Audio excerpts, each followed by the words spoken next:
Hello. I'll just play some music for a minute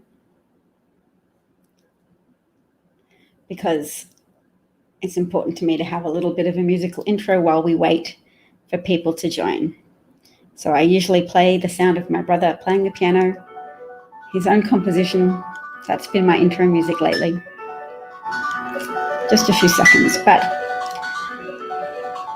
what I'm here to talk about today is the Minneapolis riots. What I have up on screen is a picture of white people standing guard to protect black protesters.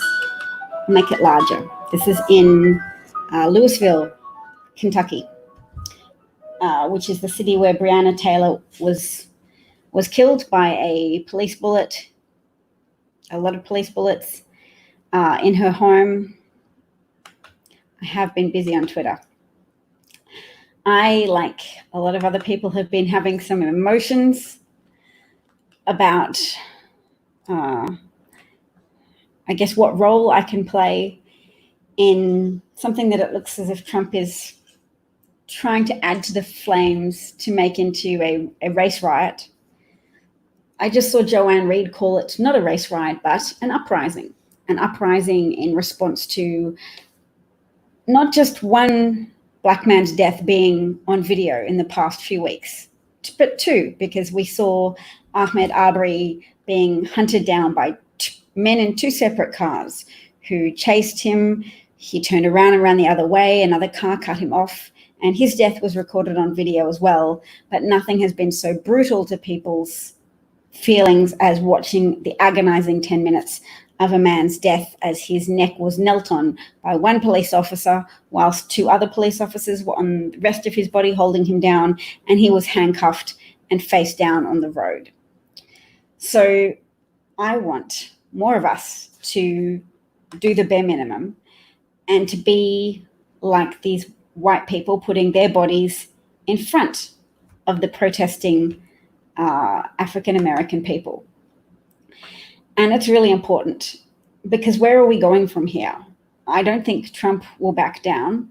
Trump's interested in having race riots because if you look at his tweets from 2015, that's effectively what he promised people. He promised to place property over the lives and well-being of black people.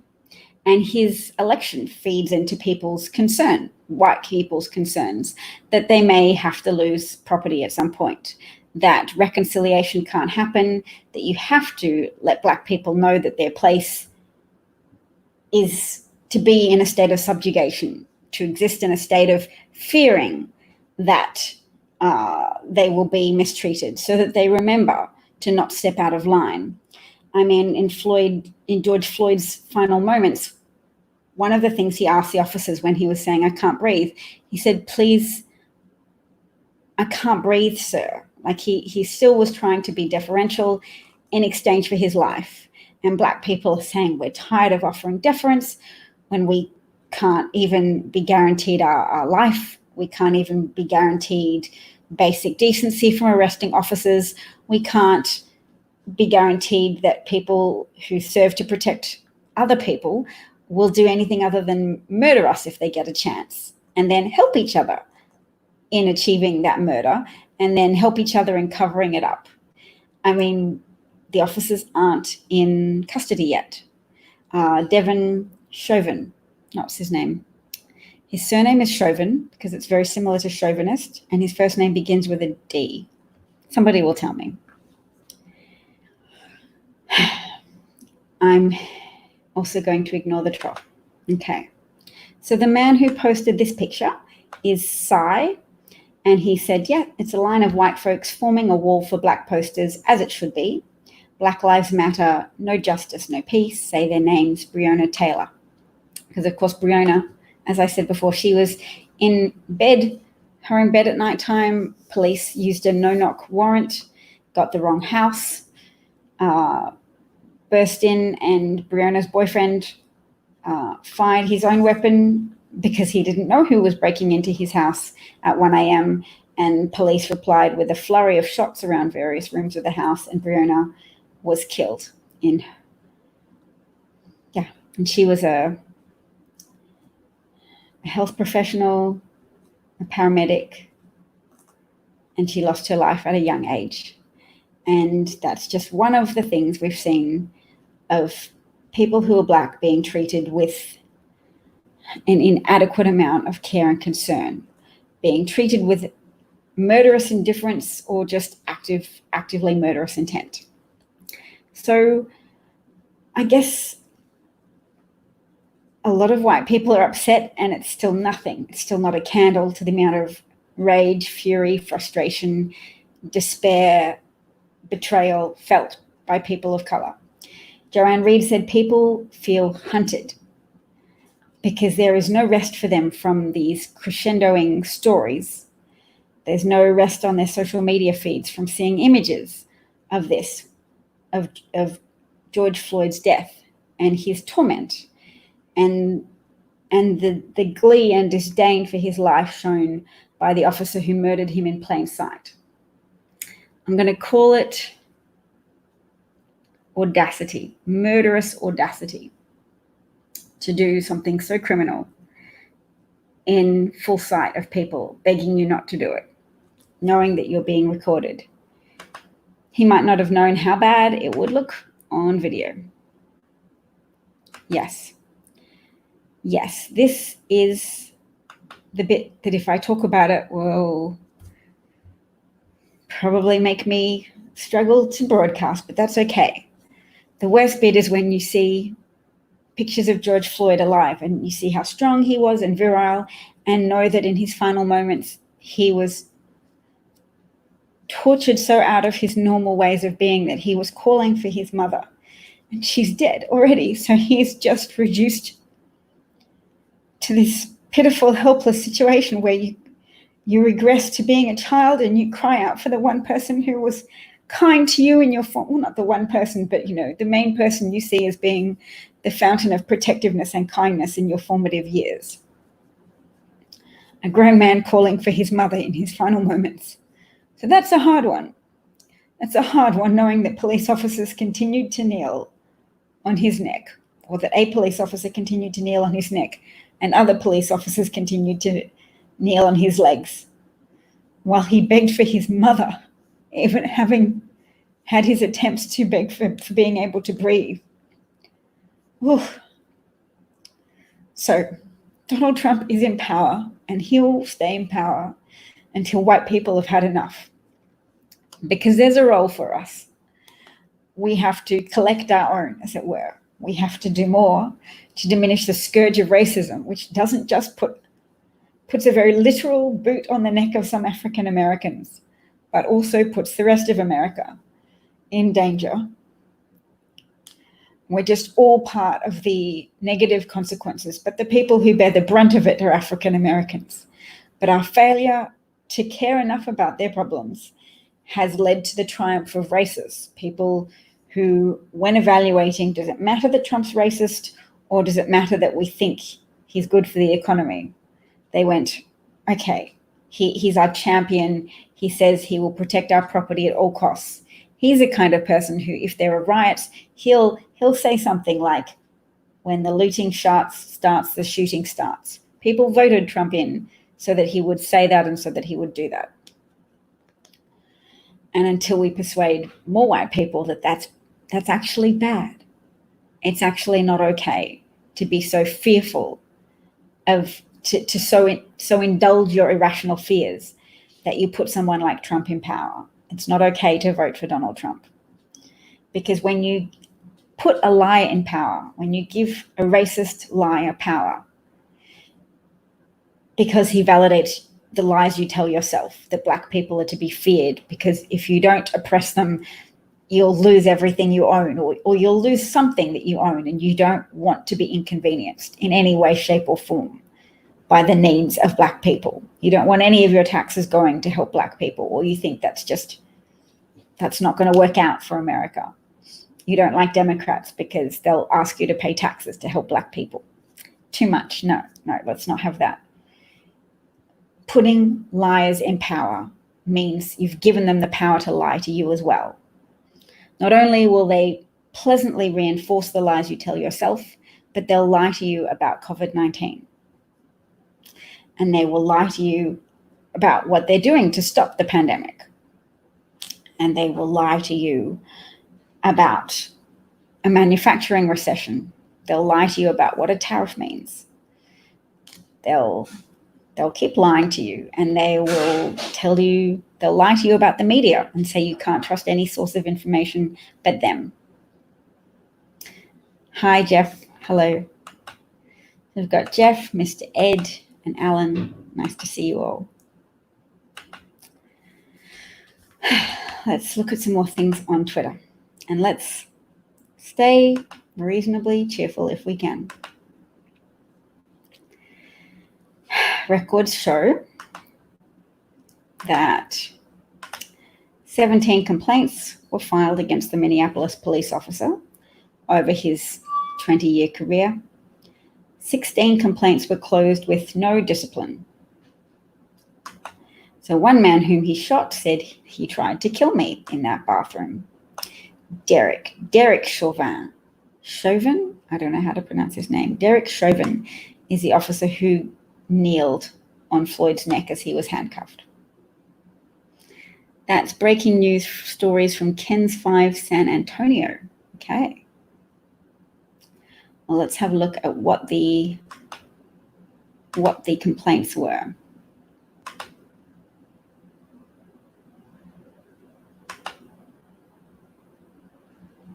I'm glad you like the title of my broadcast today. Oops. Nope, not that one. Yes, Americans who can't accept that racism is a bad thing are Americans who don't know how to process shame. Nope, that is not the right button. Why am I struggling? Okay, one more go.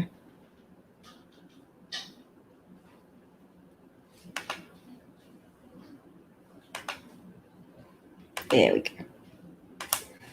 Okay. Officer accused in George Floyd's death had nearly 20 complaints during career. 19-year career, nearly 20 complaints, 2 letters of reprimand filed against him. He's 44. Floyd was arrested on suspicion of passing a counterfeit bill for $20. Chauvin, whose driveway was spattered with red paint and graffitied the word murderer, has not spoken publicly since Floyd's death, and his attorney did not respond to calls seeking comment.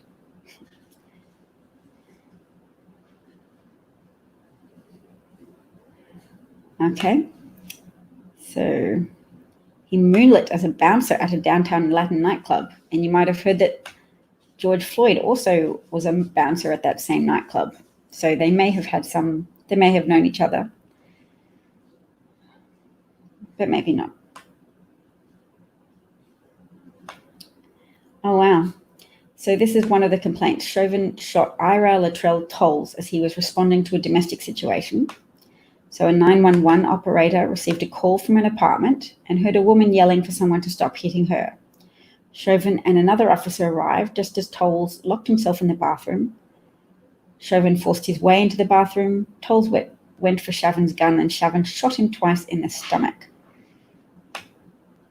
There you go.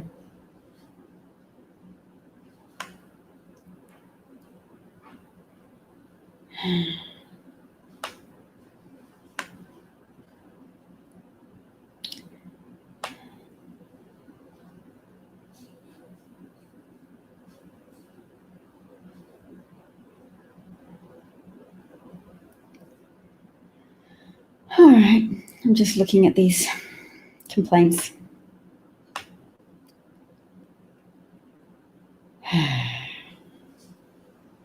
Oh, his wife was described in a 2018 newspaper profile. She was a Laotian refugee who became the first Mrs. Hmong, Mrs. Minnesota. Oh, wow, so Chauvin's wife was Mrs. Minnesota in 2018. Wow. Oh.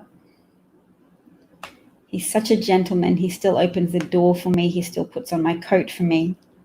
After my divorce, I had a list of must-haves if I were ever to be in a relationship, and he fit all of them. Okay. All right, so his wife likes him. I don't like him. I don't like the way he murdered someone in cold blood in front of cameras with a smiling expression on his face and kept saying, "You're a tough guy, you're a real tough guy," as he knelt on someone's neck who was already handcuffed and prone on the ground. No worries, Mr. Ed. See you later. Yes, steal from their homes, profit from their slavery, free them, and then continually insult, assault, lynch, and dehumanize ever since.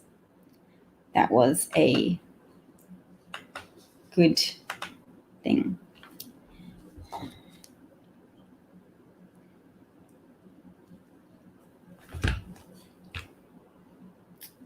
Okay.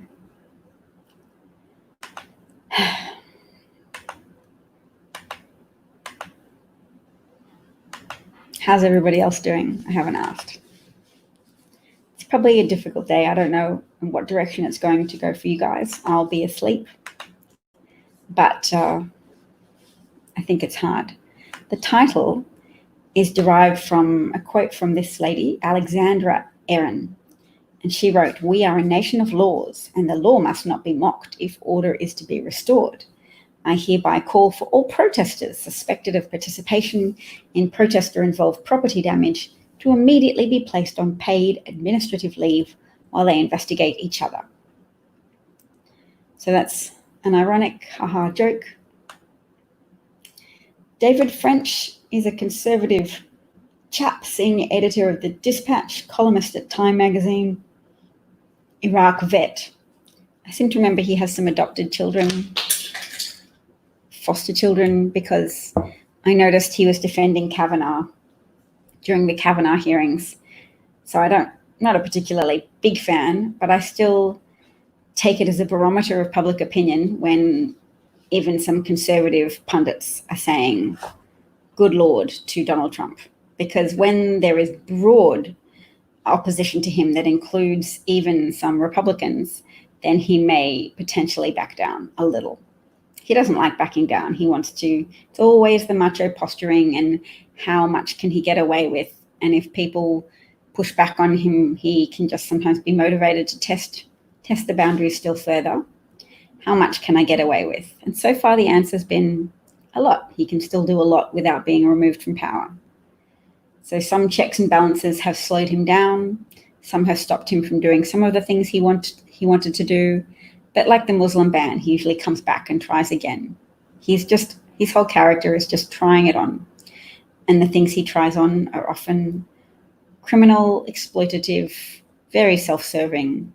But the stakes have rarely been so high as since he has become president of the United States, and there's a pandemic crisis, and now there is a high level of tension and frustration because Black people in the United States of America are tired of being unjustly murdered, and they're tired of white people not having more of a problem with that. They're tired of white people excusing the people who murder Black Americans. They're tired of white people and judiciary systems excusing, failing to prosecute, both siding the murders of Black people and the attempted murders of Black people. Here, David French says, "Property crimes are not capital crimes, good Lord." And he quotes a poem from Yeats that if you listen to me or have for years now, you'll recognize. This is the Yeats poem called A Second Coming. And the first verse says, "Things fall apart, the center cannot hold." He's missed a line. "Things fall apart, the center cannot hold. Mere anarchy is loosed upon the world. The blood-dimmed tide is loosed, and everywhere the ceremony of innocence is drowned. The best lack all conviction, while the worst are full of passionate intensity." I guess he had to skip a line because of the limits of Twitter characters. But mere anarchy is loosed upon the world, is what Yeats foresaw in a dream. And of course, she's living through, Yeats wrote around 1916. So things were pretty bad. There was a world war.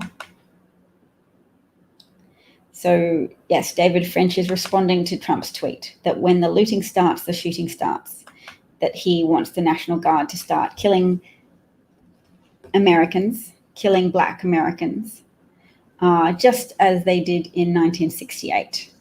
And they call it police brutality, but it's a more pleasant and unnecessarily pleasant euphemism for what is often police murder.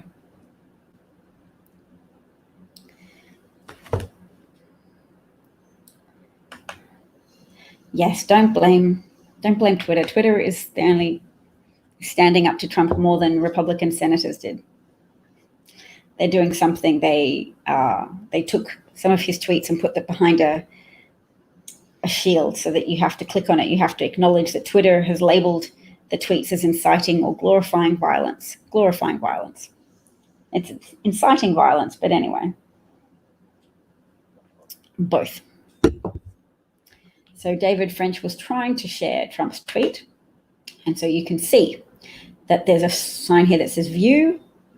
You can't view it unless you click on it. It's Donald Trump's tweet in which he says, with the looting, if there's looting, there will be shooting. If African Americans dare to express their rage and horror and take it out on the system, then they could be shot. Skip the arresting part. Donald Trump is saying, I give a pass to police officers to shoot people they suspect of property crimes.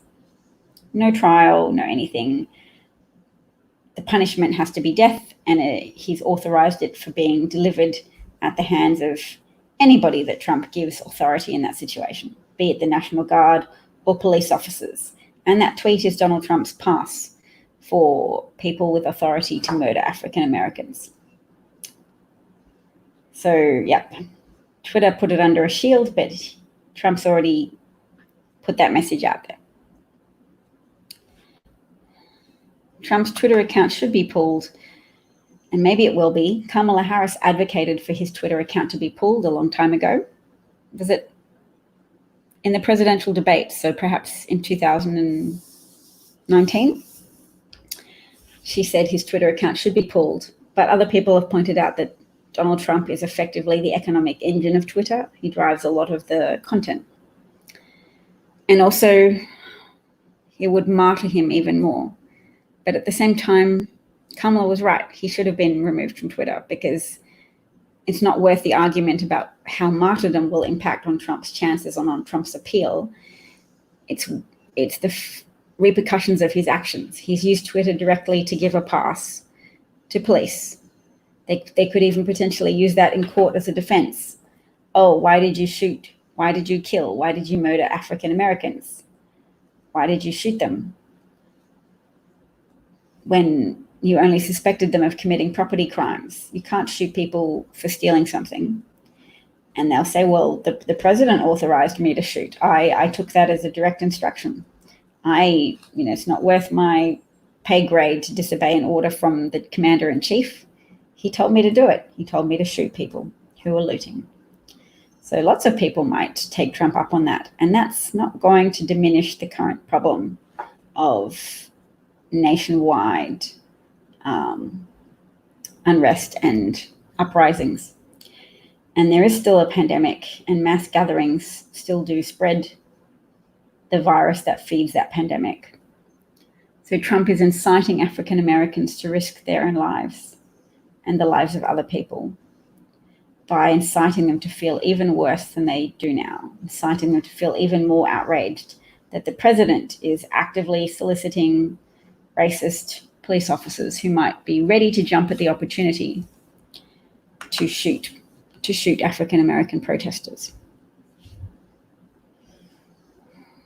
Don't like it. I don't like it. No.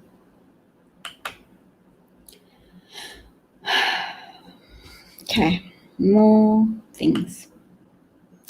Have you noticed, you probably saw when an African American journalist was arrested live on television for no crime, even though he identified himself, had his press passes with him, and was literally broadcasting live to camera.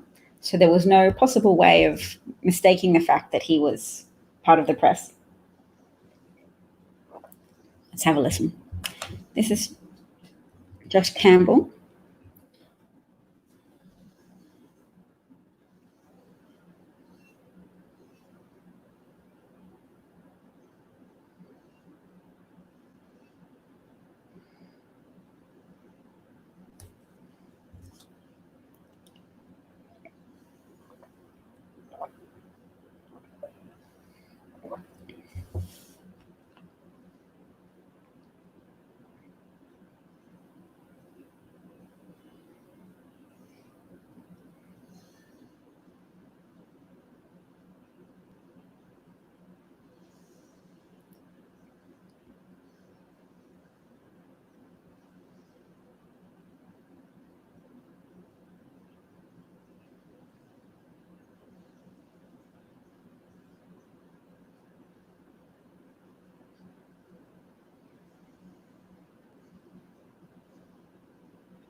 Oh, whoops, you can't hear it. Dang it. Dang it. Sorry. Sorry. Thank you for your patience, folks. I was watching quite intently there. Okay. Sorry about that. Who been approached by police where you're standing? No, I can tell you that my experience has been the opposite of what Omar just experienced there. Talking to police, I identified myself. I told them who I was with. They said, "Okay, you're permitted to be in this area." As a vehicle came by, they asked me to step outside of the street, which I did. And I, asked them if I can move back in. They said, "Yeah, you're good to go." So again, what happened to Omar there was clearly a lot different. And just something that we certainly haven't seen, where a journalist identifying themselves and covering a story is then taken into custody by the police. Again, the police knew who our crew was, who they consisted of. They saw the camera, they saw the live shot in progress. Omar identified himself very politely, yet they still took that decision to make that arrest. Josh, I don't know if you could see what was happening to Omar from your perspective, and I know that our audience can't see you right now, so let me just say something. And it is a statement of fact. You, Josh Campbell, are white. Omar Jimenez is not. I do not know if that played into this, but did you see what happened to Omar and his team? I did not. And obviously what you just said crossed my mind as well about appearances here. I can tell you I was treated much differently than he was. I'm sitting here talking to the National Guard, talking to the police. They're asking very politely to move here, move there. A couple of times I've moved in closer than they would like. They came to me and asked politely, "Hey, can you move back?" They didn't pull out the handcuffs. So again, it's a lot different here than what Omar experienced. Okay. So had people seen that before? That was just the white journalist was not arrested, but the black journalist was, indicating that, and Oscar said after his release, he was, the arresting officer told him, I was just following orders. Lordy.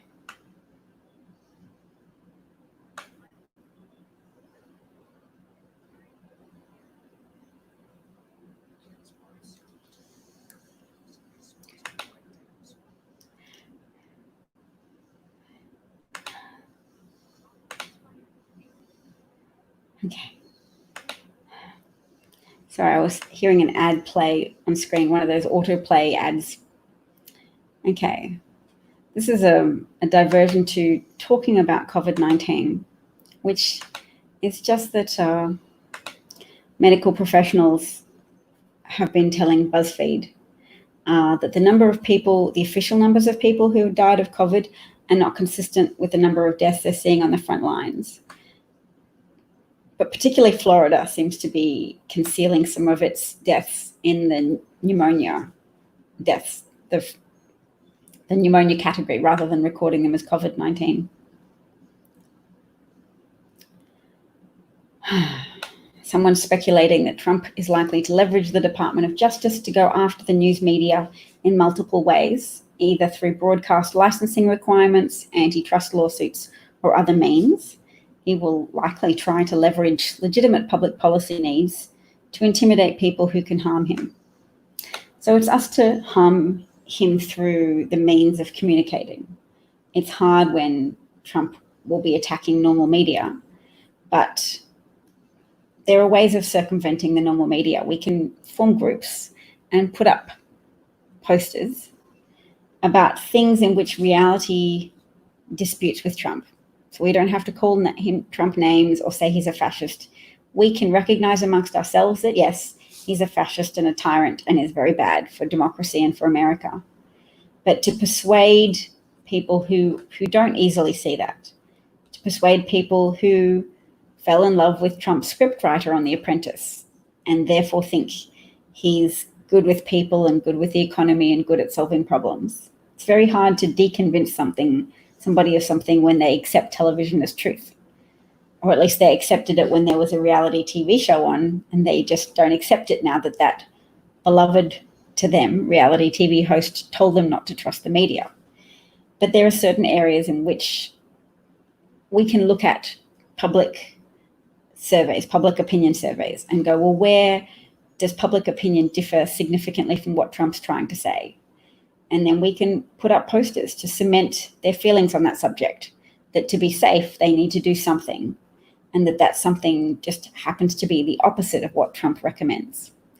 Because then you're increasing their disquiet with the leadership of a man who is hurting America. Oh, look, this is a Trump tweet from 2015.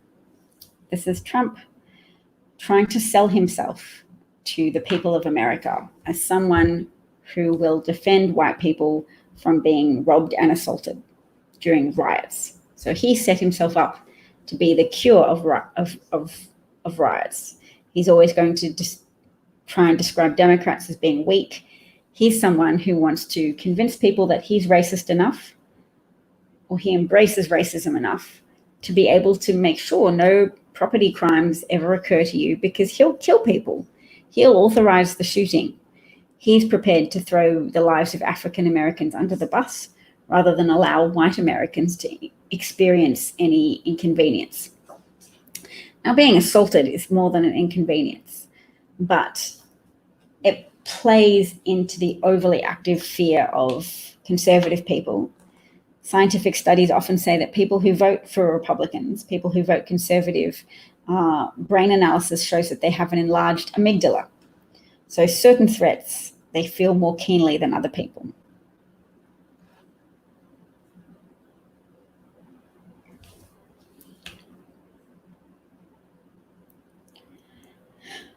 So that's from April the 30th, 2015. That's Donald Trump trying to show his credentials for running for the office of presidency.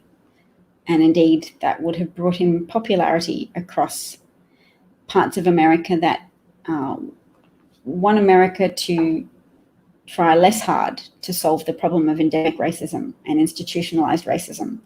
They actually believe that discrimination against white people is more of a problem, and they actively oppose taxes, and they believe that public taxes are usually used to benefit people of color. So they'd rather pay no taxes, have public institutions collapse, than see any of their money or a large amount of their money go to public services, which they also think are used exclusively or close to exclusively by Black people. There's a subset of the American population that is sufficiently racist and short-sighted to believe those type of things. All right. This is something we touched on yesterday, which was a Pennsylvanian Democratic Congressman, Brian Sims, whose life was put in danger from the House Speaker, the Republican House Speaker, who his name is Mike Turzai, and he knew that Republican members had either tested positive or been quarantined, and he withheld that information from Democrats, including those who serve on committees with some of the infected people. So maybe we'll have a little look at the tweet thread of that. Actually, no, we won't. We won't. We'll come back to it.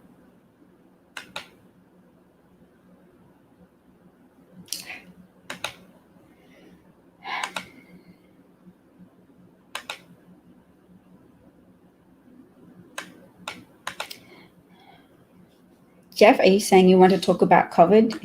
Is that what that plea is for? Let me know. I'm a little bit emotionally wrung out. I will grant you that.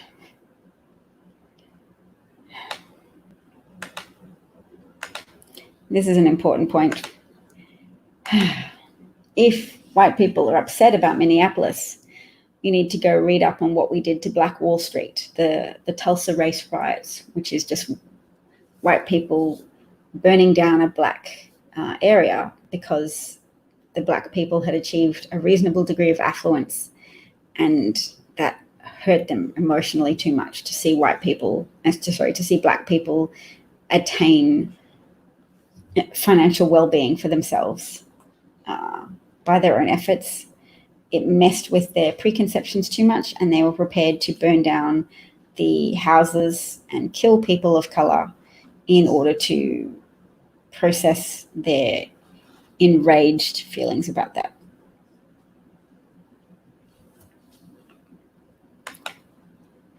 Oh, you want Donald Trump to get COVID. Okay.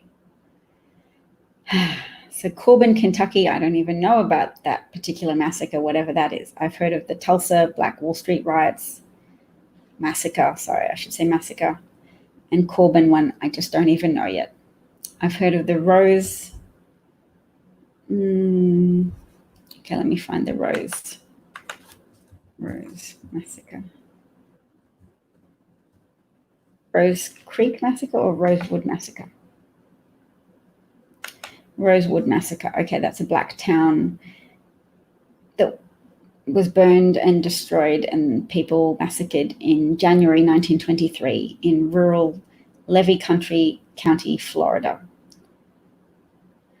Eyewitness accounts suggest a death toll of between 25 to 150, and the town of Rosewood was destroyed. So there's lots of white riots in which white people have massacred black people. So that's not just destruction of property. That was specifically trying to murder as many black people as possible. So yep, I might just retweet that now, so you can see it on my Twitter account if you go have a look as a prompt to learning more about something.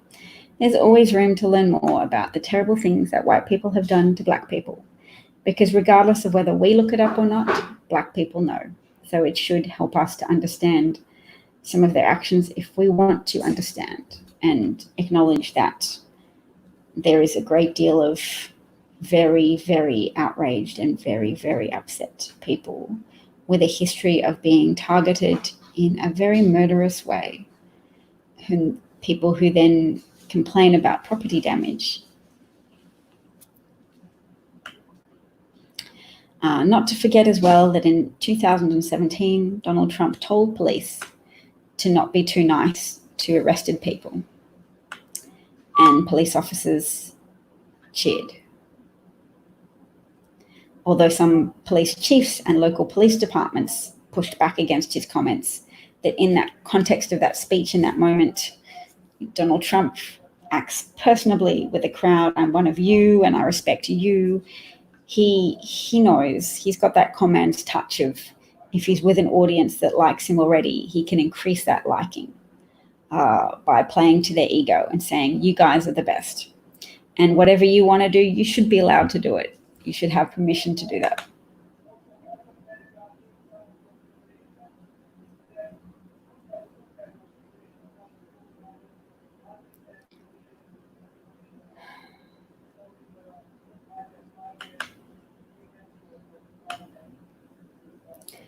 there are indeed a lot of people willing to murder when they're slightly inconvenienced.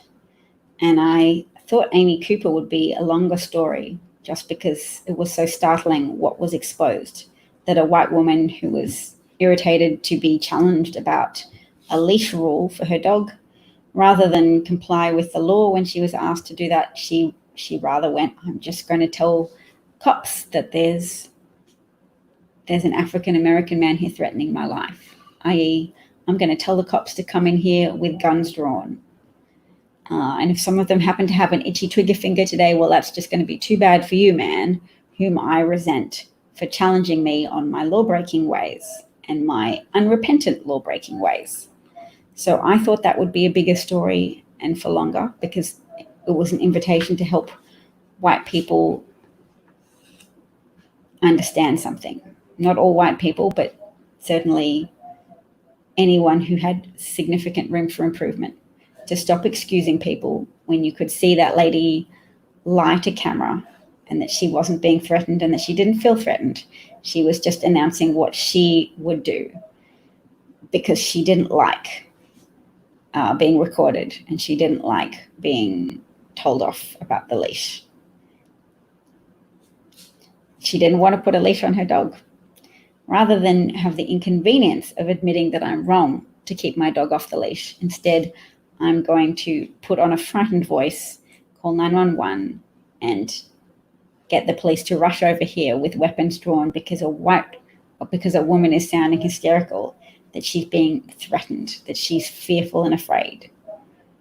Somebody could be in the middle of murdering her, so police are going to rush to that scene. And when you rush, you're less careful. Urgency gets rid of some of the steps people take to be careful, to make sure they don't move too quickly or they don't act too unreasonably. They might go, that man just wasn't complying fast enough, but your perceptions are elevated when you're in a state of stress, high physiological stress. And one way to induce stress in people is to tell them, hey, this is a life or death situation. So she made it a life or death situation.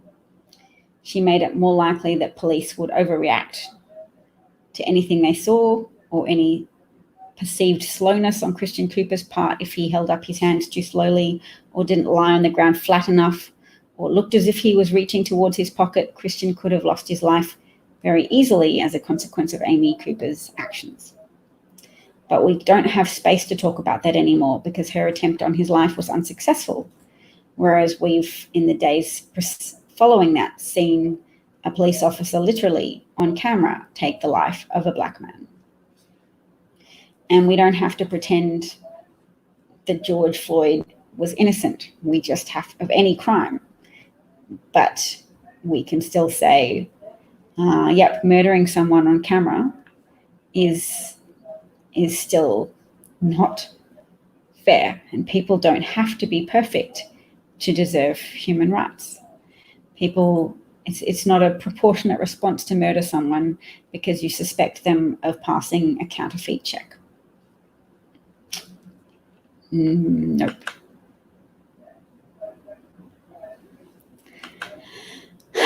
Thank you for agreeing with me. I'm glad to find people who agree. Oh, this was something caught on video. I don't know if you've seen it. 3 million views, so you might not have seen it. There is a car. And it drives through protesters. So you don't see the preceding bit, but there's a man on the hood of the car, and he apparently jumped onto the hood rather than be swept on the underneath of the car, according to the eyewitness who posted this video. And the woman's actions in this bit of captured footage would seem to support that yes, he didn't jump on her car to make trouble. There were people blocking the road because they were part of a protest, and this car purposefully drove through the protesters, collecting one on her boot, and then see what she does next. And it was a woman, as identified by this woman, Annabelle, who posted the video. Downtown Denver. Okay, let's see what happens.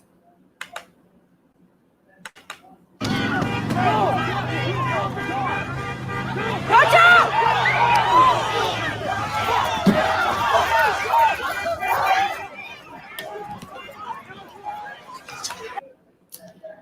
So that's what happened. That woman turned her car around. Not only did she, by report, drive her car into protesters, collecting one of them on her hood, when the man managed to safely jump off the hood of the car, instead of driving off down the street on her way, she made a sharp right turn in order to try and kill him. So I'm going to turn the sound off. We don't really need that. Oops. I'm just going to turn the sound off here and watch it again. Just a bit of it.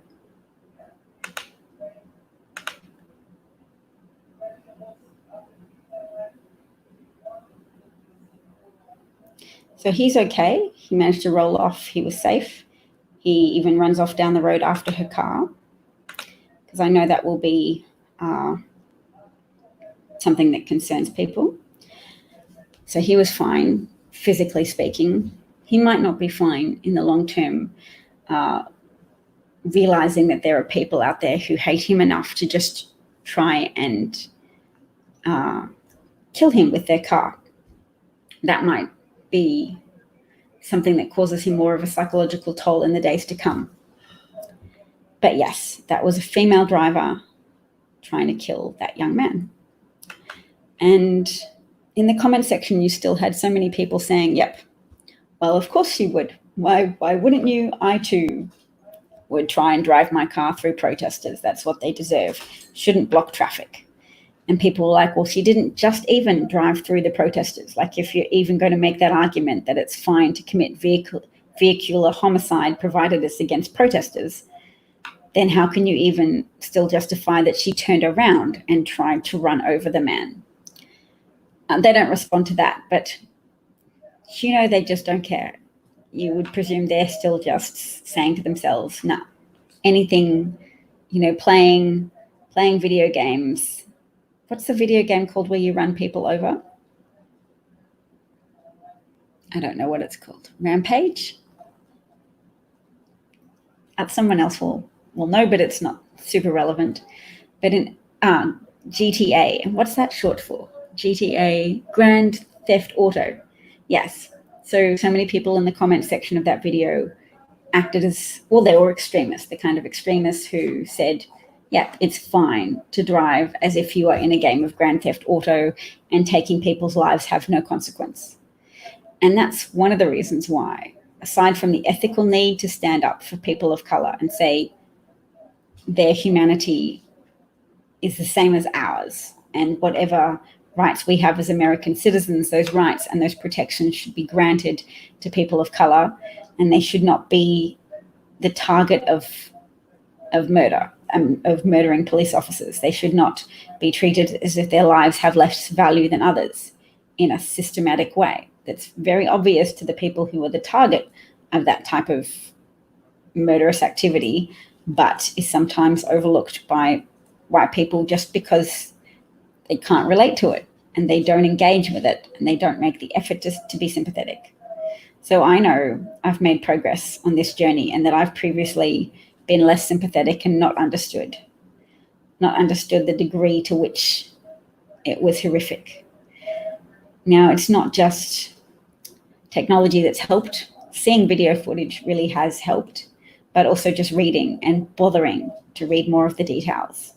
When I lived in Australia, I just read more headlines. Oh, a 14-year-old boy was shot, but he was holding a gun or something. I didn't really know, and I didn't really read about it. And now I know more details. I know Tamir Rice was holding a toy rifle, that somebody called 911 and said that somebody was holding what could be a gun, but they weren't sure.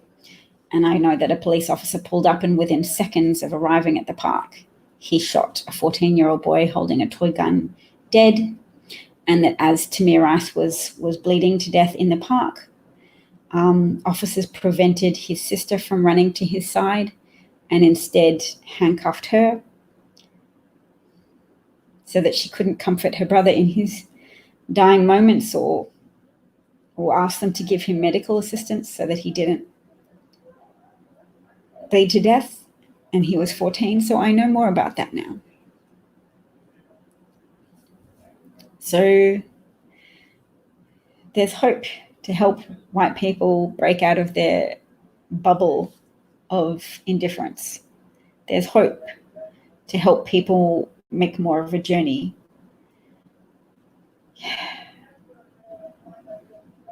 And it's important to do it.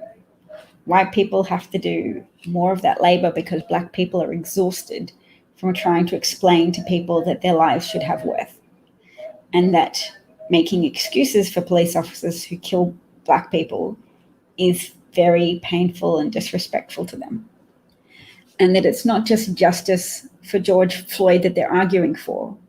They're also campaigning for their own lives because they're asking for this pattern of behavior to stop. Because once you make some people accountable for criminal behavior, it deters others. And when police officers are allowed to kill people of color with impunity, because white people refuse to emotionally engage with what's happened and the significance of what's happened, then you are giving police officers a pass to keep doing it. You are inviting more murders of more people of color. So it's not just a question of they're campaigning for George, they're campaigning for their own lives, to not have to live in fear that a family member will be on the street with a police officer kneeling on their neck because they're suspected of committing some property crime. And only by dealing strongly and repeatedly strongly with police instigated murders is change possible. Change to deter people from doing that in the future, and to stop actively inviting them to do it again. Hey, we have Euromaestro here as well. It's a little bit low tempo here today because I am full of grief and I don't know. Yes, and today we are doing more than saying police brutality. We are encouraging people to say murder. Sorry for laughing. I'm very tired and I'm very sad. No wonder white people sometimes don't want to engage with what Black people might be feeling and don't want to engage with all the details of the story, and they'd prefer it not to be true. It's definitely easier. It's definitely hard, and it's still yet 100th of the pain and distress and discomfort that you would feel if this is your people and this is your background, and you don't have to be in love with everybody in your community to go, your fate could be my fate.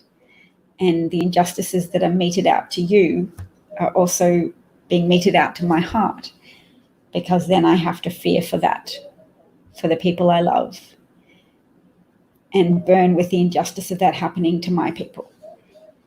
And I feel a bit like that when I look at pictures of the Holocaust and I go, this is the treatment that was meted out to my people, and the unfairness of it burns. Humans are animals with a very strong sense of justice.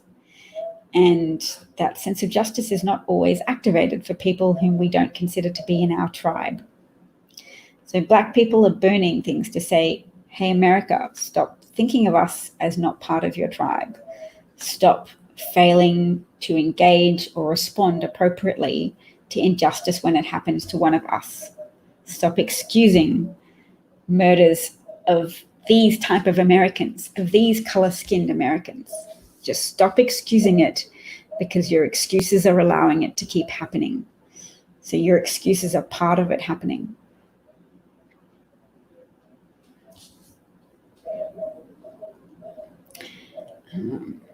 Property crime was not as wicked as taking the life of a person. And I'll say innocent person, because a person suspected of a property crime, a person guilty of a property crime, does not deserve to be tortured to death with somebody's knee on their throat as they beg for their life and they beg for the chance to breathe, and they even are tortured to the extent where they regress to the state of childhood and beg for their mother.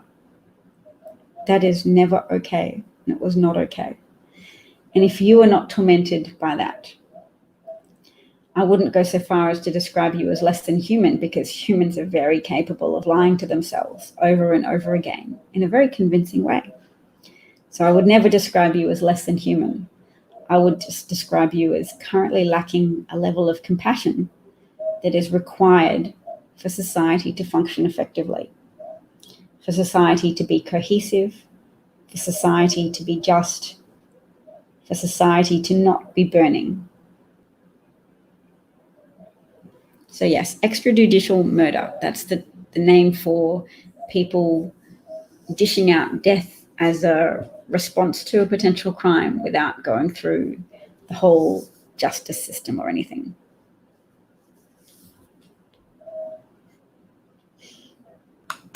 Let's just mute the troll rather than feed it. Mute or block.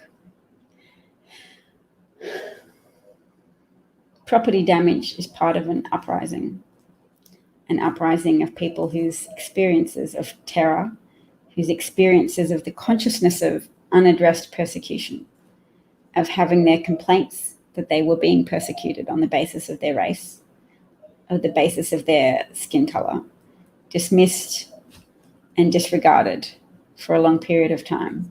Thank you, Alan. I'm very grateful. Yes, it is an expression of anger and fury and all manner of things. All right, guys, I'm going to go, guys and girls, I'm going to go to bed. I'll play you some nice music before I go. And as always, I'll wish you luck. I'll see if there's any final point that I really want to draw to your attention. Oh, I even bookmarked one of the terrible comments. Mark Dice, he's a Trump supporter type person. People will sell their souls for so little. We don't know what they're getting paid, but it's obvious there's an easy living to be made out of being someone who says contrarian things and Trump supporting things. So he says about that video we just watched, looks like a lunatic jumped on her car, scared the crap out of her, and then caused her to almost run him over because he's a dumbass. I'm glad she got away unhurt. And that's what he said about the video we just watched, where a woman made a sharp right turn out of her way to try and kill a young man of color. This is the girl who posted it, giving permission to a news organization to play her footage. She said, "We wanted a peaceful protest. Everyone had walked away from the car and she purposely turned around and ran him over." Well, we could see that. And sometimes it helps for the show me people to see it with your own eyes. So we saw that. We saw that, and we can see the inadequacy of the Trump saying people who try and say that man asked for that woman to drive her car into protesters, causing him to jump on her bonnet. But then even if you don't believe that he had to jump on her bonnet, you could see that after he jumped off, she tried to run him over as if she was in a game of Grand Theft Auto. Oh, look, somebody got a live picture of a police officer throwing tear gas. All right. The police have lost control. This may be a tipping point in America. Who knows? Who knows?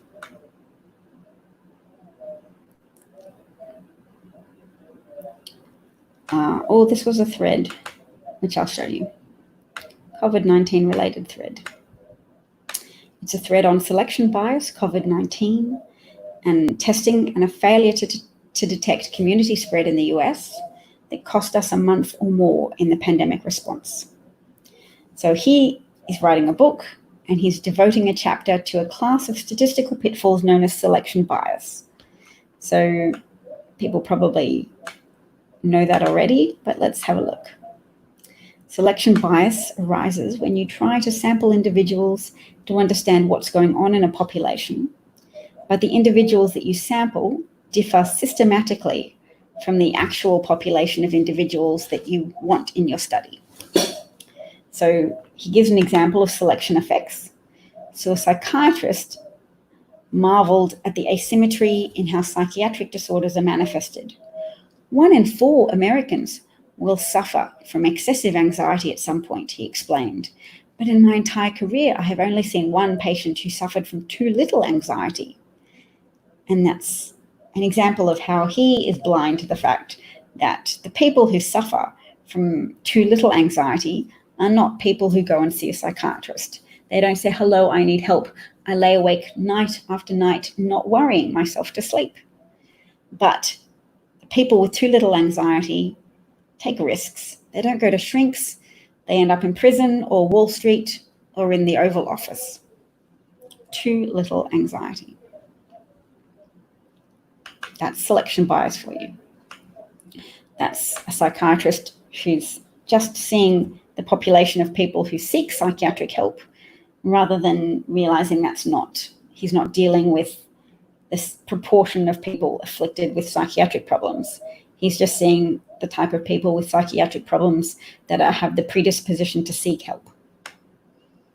People with too little anxiety don't seek help for their problems.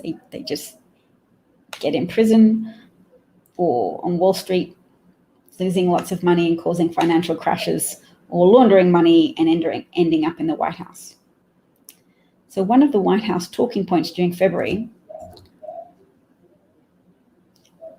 was that there was no background community spread of COVID-19 in the United States. So you would hope that COVID testing would pick up cases to find out if there was background community spread.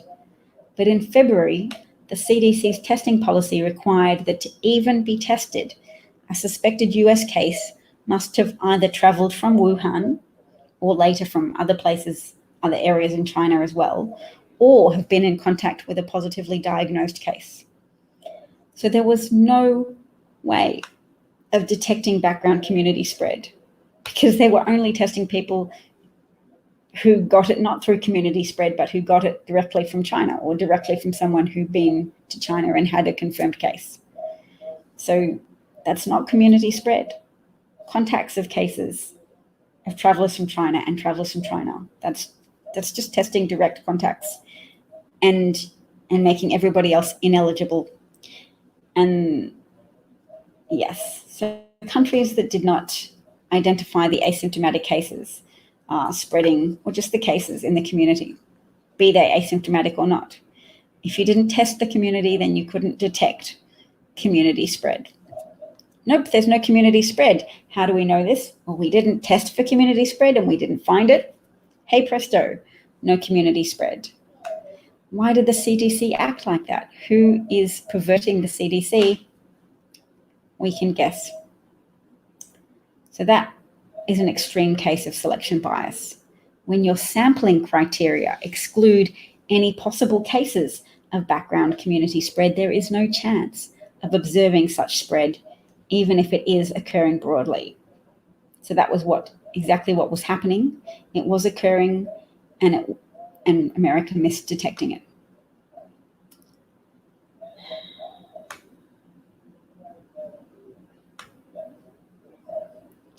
So yeah, but that happened in a few different countries around the world where they said, we won't test people unless they're from China, unless they've been traveling in China.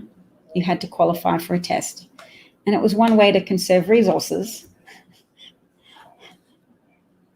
One way to conserve resources in a way that will make you need much more resources later on when your community spread gets out of hand. Your community spread that you failed to identify because you failed to properly sample your community. You had a sample bias of testing only travelers from China or contacts with those travelers who might have also picked up the disease from direct contact. Yes, and that selective testing also prevented detecting incursions of the disease from other countries. So all the people who brought COVID-19 to America from Europe. And there are many examples now of the CDC and the FDA not taking actions that they normally would, which is part of the disadvantages of living under an autocratic society where someone was given a seat in the Oval Office on the basis of their ability to lie about certain topics, their ability to reinforce wrong ideas that people had. It made people feel good. It made people feel validated.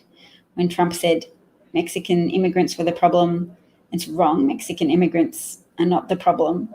They're not the sole source of crimes in the United States. Immigrants, whether they are documented or normal, commit less crimes, statistically speaking, on a per capita basis than people who are native to the United States.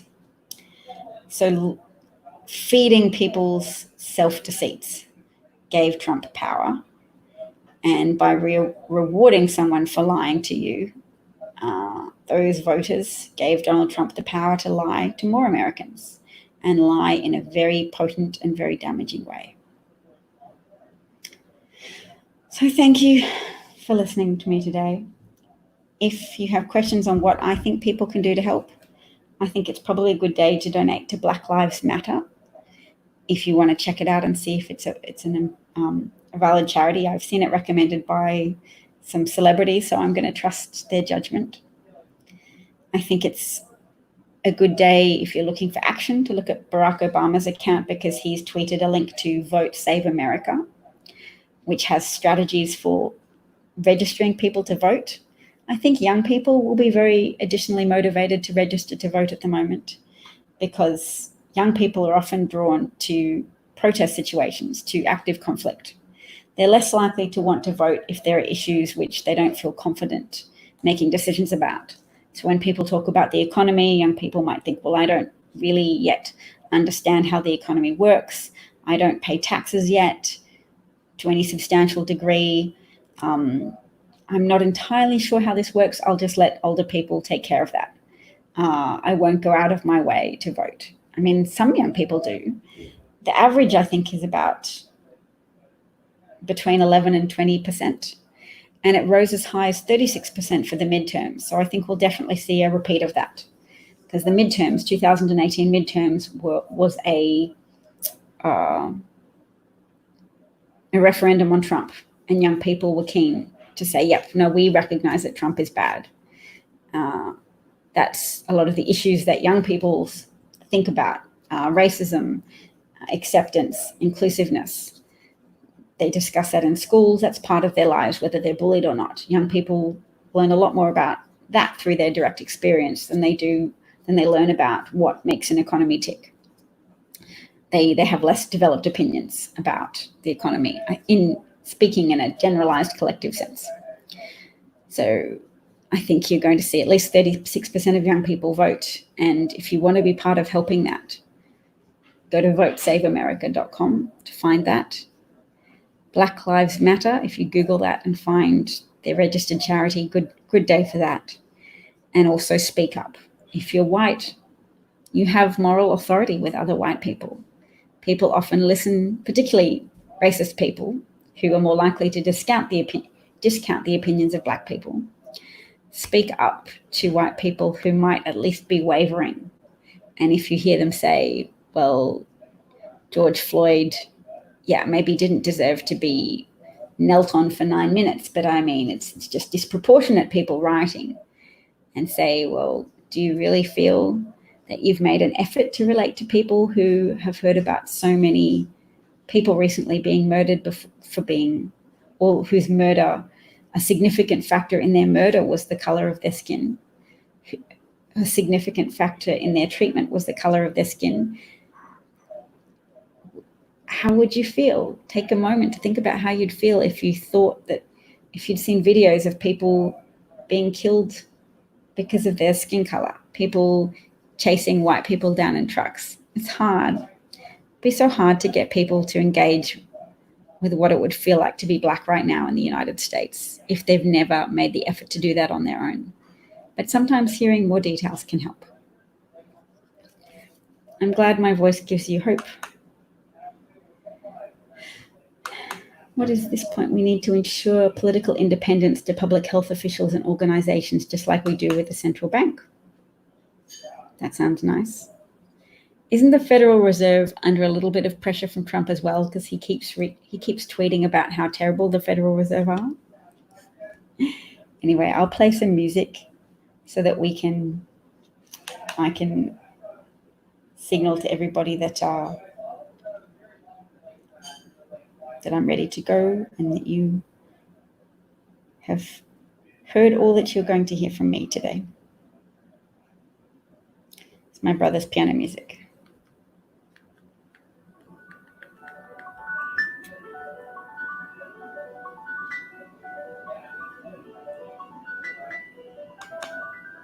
No, I can engage with that.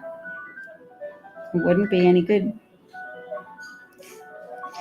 He loves coming here and saying that I inadequately engage with what it's like to be an Aboriginal person.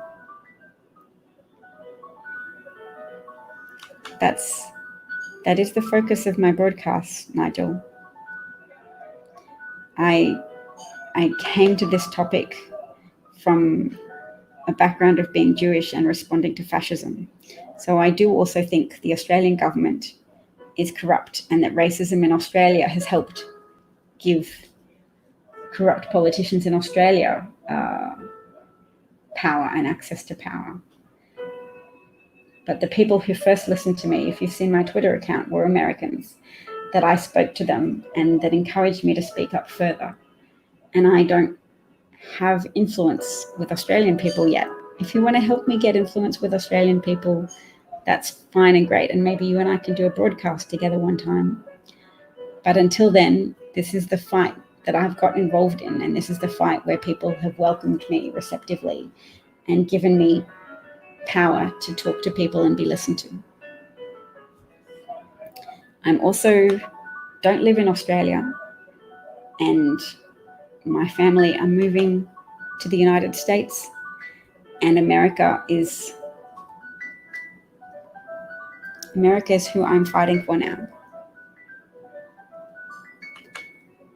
So you're not Australian and you just come here to harass me about Australian Aboriginals?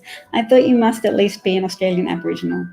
Okay, you can be Nigel now. If he genuinely was Aboriginal and just trying to ask me to do more for his people, then I would engage with him. But he's not Aboriginal Australian. No, Nigel, that's not okay. You have to go.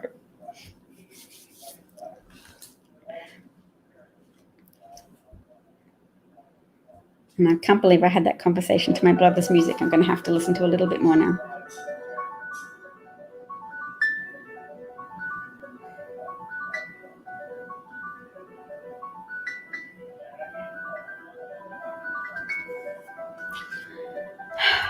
Nice music, ignoring the man who says that I'm a fraud for broadcasting about American politics when American politics impacts all over the world. There are millions of people of color who will die as a consequence of Trump showing dictators how to behave, and Trump withholding funding from organizations such as the WHO, and doing things like giving Israel a pass to increase persecution of Palestinian people. So he's saying I'm neglecting my duty to be a voice for Aboriginal Australians when it is American people who have listened to me, who have supported me, who have encouraged me. And maybe I can use this voice I'm cultivating to help speak to Australians more. But at the moment, this is my fight.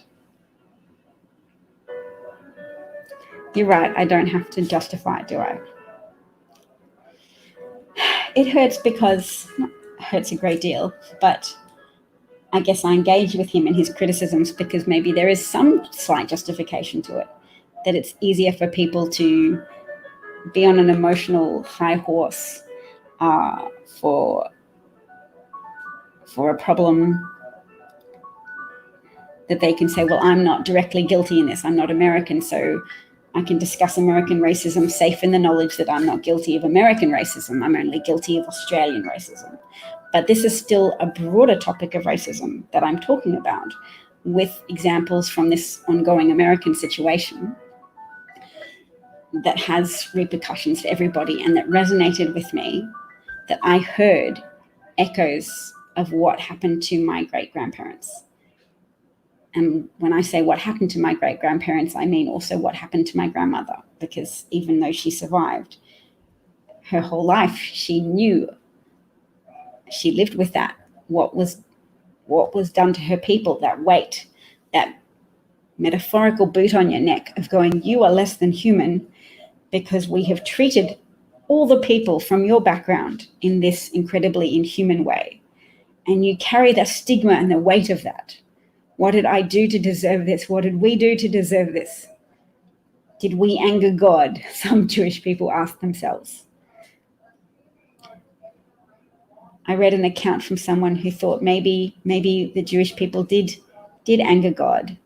And then one day they saw Nazis take some nuns and some priests to the edge of a pit and shot them all and let their bodies fall into the pit. And then they realized it was not that the Jewish people had angered God, but that the Nazis had abandoned the idea of goodness to shoot even nuns and priests.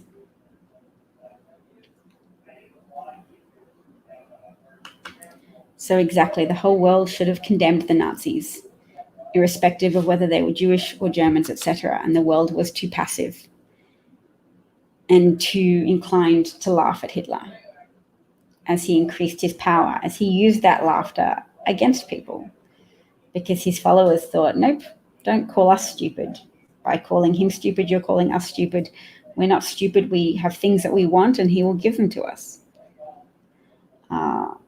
So what's important to point out to Trump supporters, or more importantly, to Trump-leaning independent voters, is that Trump makes noises to say he's giving you what you want.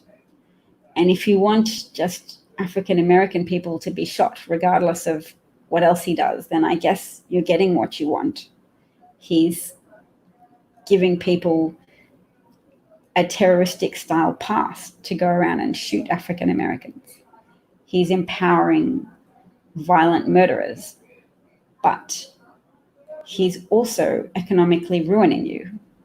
And economists all agree that you have to safeguard public health in order to have a confident public that is capable of spending money and consuming things. So Donald Trump has given people confidence for the moment, but it's a false confidence. And as people continue to die from COVID, and it doesn't just miraculously disappear as he commands it to, as he pretends it is, you'll get more resistance.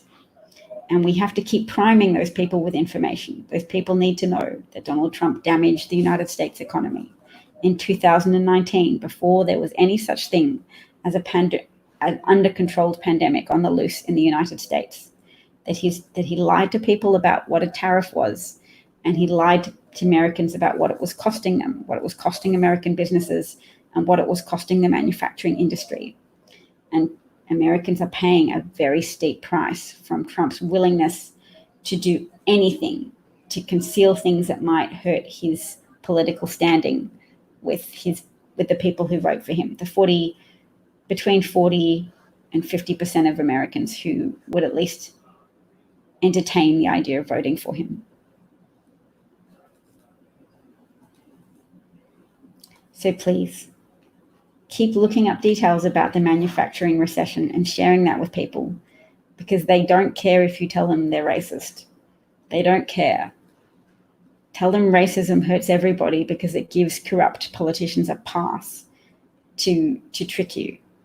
But more importantly, tell them that Trump is really bad with the economy, because they don't always know that. And if you can draw their attention to it even a little bit, pique their curiosity. Remember, you can lead a horse to water, but you can't make it drink. But show a Trump supporter maybe something. Show them not a Trump supporter, an independent. If you know somebody who's a little bit confused, Google manufacturing recession 2016, or Google the definition of what a tariff is and explain it to somebody simply, and how Trump lied about that. They noticed the 40 million out of work. I know, but a lot of people still explain it as not being Trump's fault. The thing about fascism is it's not just a fascist leader you have to contend with.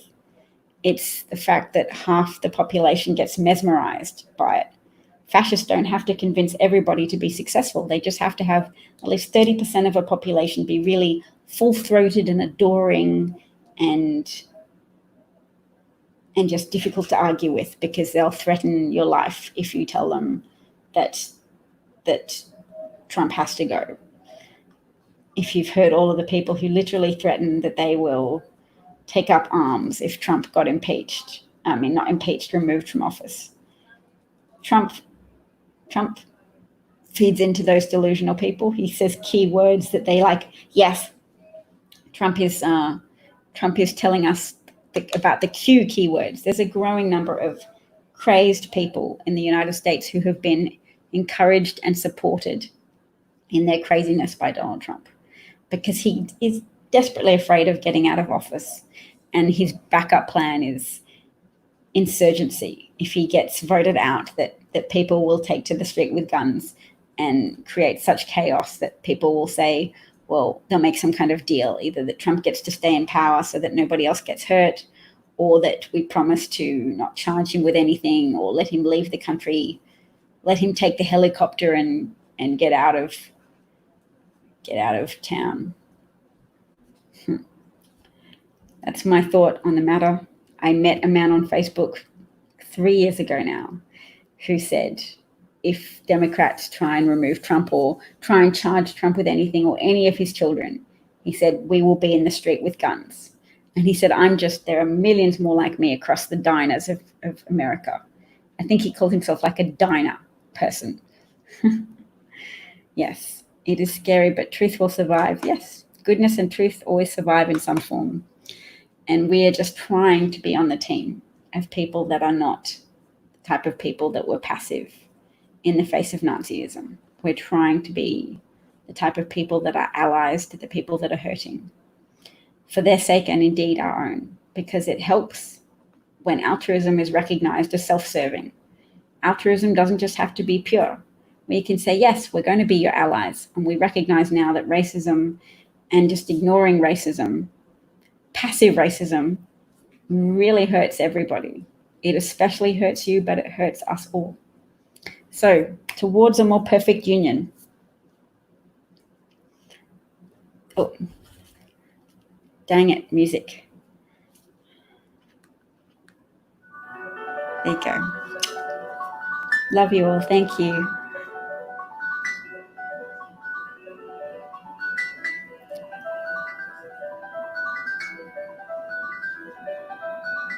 Good night.